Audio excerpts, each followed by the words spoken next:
बाबू सिंह कुशवाहा ने Facebook live के माध्यम से सरकार पर साधा निशाना।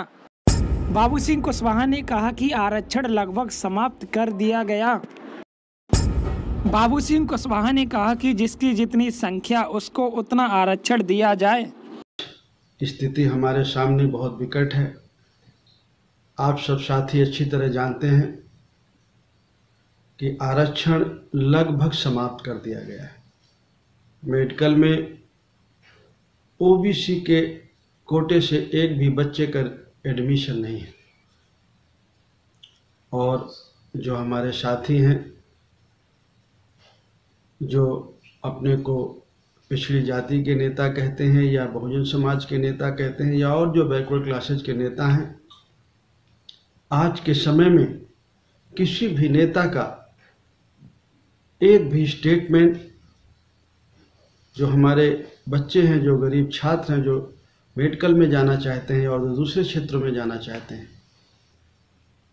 उनके हक में एक भी पार्टी का कोई नेता नहीं बोल रहा है। आज अगर उस बात को कोई कह रहा है तो जन अधिकार पार्टी कह रही है, मैं कह रहा हूँ, भागीदारी संकल्प मोर्चा कह रहे हैं, ओम प्रकाश राजभर जी कह रहे हैं, आदरणीय रामकरण कश्यप जी कह रहे हैं, अनिल चौहान जी कह रहे हैं, बाबूराम पाल जी कह रहे हैं, बिंद जी कह रहे हैं, प्रजापति जी कह रहे हैं, श्रीमती कृष्णा पटेल जी कह रहे हैं। जो हमारे साथी भागीदारी संकल्प मोर्चा में हैं, वही लोग इस बात को उठा रहे हैं। आज हम लोग पूरे प्रदेश में ये हैसियत अभी नहीं बना पाए अपनी कमियों के कारण कि हमारी बात को वजनदारी से लिया जाए। इसलिए मैं आज आप लोगों से ये कहना चाहता हूँ कि अगर हम चाहते हैं कि हमारे बच्चों को, हमको जो हक अधिकार मिले हैं, हमारे महापुरुषों ने बहुत संघर्ष करके हमें यहाँ तक पहुँचाया है, वो हक अधिकार अगर हम आगे नहीं ले सकते तो कम से कम वहीं पर वो उससे पीछे न जाए, वहीं पर कम से कम उतने अधिकार तो हमें मिले रहे। इस बारे में हमें जागरूक होने की ज़रूरत है, सावधान होने की ज़रूरत है। आज आरक्षण में क्रीमी लेयर की चर्चा बड़ी जोरों पर है। आप लोग अखबार और टीवी में तो उसको नहीं देते होंगे, लेकिन सोशल मीडिया के माध्यम से आप तक भी वो बात पहुंचती होगी। कुछ बहुत थोड़े लोगों ने पहल भी की है, लेकिन जिन जिम्मेदार लोगों को हम लोगों ने वोट देकर के वहां तक पहुंचाने का काम किया है, उन जिम्मेदार लोगों में से किसी ने इस बात की पहल नहीं की। ओबीसी में क्रीमी लेयर का सिस्टम किया जा रहा है। पहले तो ओबीसी का यही था कि भाई शहरों में 60,000 और देहात में 40,000। इतने के बाद ही वही गरीबी की श्रेणी में आता था, उसके बाद तो फिर वो बड़े लोगों की श्रेणी में आ जाते थे। आज जब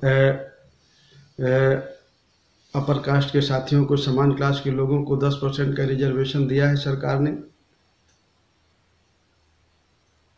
और 8 लाख गरीबी की रेखा रखी है।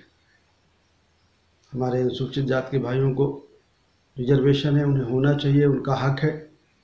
हजारों सालों से उन्हें दबाया गया है, लेकिन ओबीसी के साथ ऐसा सौतेला व्यवहार क्यों हो रहा है?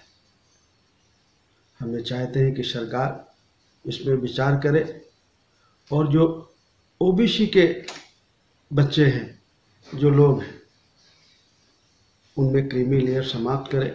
और अगर क्रीमी लेयर का प्राविधान करते हैं तो बहुत सारे लोग जो आते हैं 27% के रिजर्वेशन का उन्हें फ़ायदा मिल सकता है और उन्हें मिलना चाहिए, लेकिन वो क्रीमी लेयर के कारण उससे वो वंचित हो जाएंगे।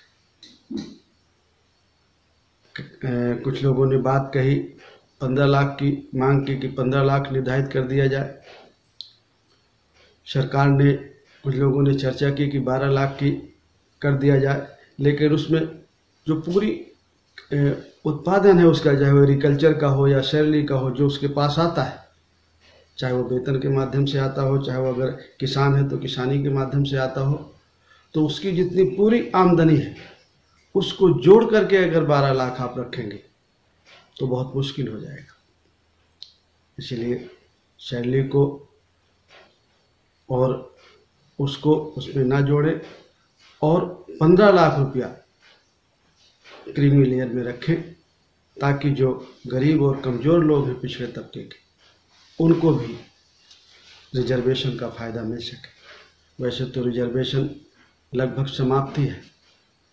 जब सरकार बनी भारतीय जनता पार्टी की, तो भारतीय जनता पार्टी के कुछ सम्मानित नेताओं ने कहा कि हम आरक्षण कह के तो समाप्त नहीं करेंगे, लेकिन हम ऐसी व्यवस्था कर देंगे कि आरक्षण रहने का कोई मतलब नहीं है। और आज सरकार ने हमें वहाँ तक पहुँचा दिया। इस क्रीमी लेयर का जो सिस्टम सरकार ला रही है, हम उसके विरोध में है। जन अधिकार पार्टी विरोध में है, भागीदारी संकल्प मोर्चा विरोध में है। आप लोगों को भी सबको जानने की ज़रूरत है। आप लोग जानेंगे तो अपने लोगों को बताएंगे, अपने लोगों को जागरूक करेंगे। हम लोग रिजर्वेशन की जहाँ बात करते हैं, तहाँ एक तरफ हम ये भी बात करते हैं कि हम चाहते हैं कि आप सबको दे दीजिए। जिसकी जितनी संख्या है, जिसकी जितनी आबादी है, आबादी के हिसाब से आप सबको हिस्सा दे दीजिए। हमने पहले दिन से नारा लगाया है कि जिसकी जितनी संख्या भारी, उसकी उतनी हिस्सेदारी। सबको जिसकी जितनी भागीदारी बनती है, जितना हक जिसका बनता है, आप उसको सबको दे दीजिए।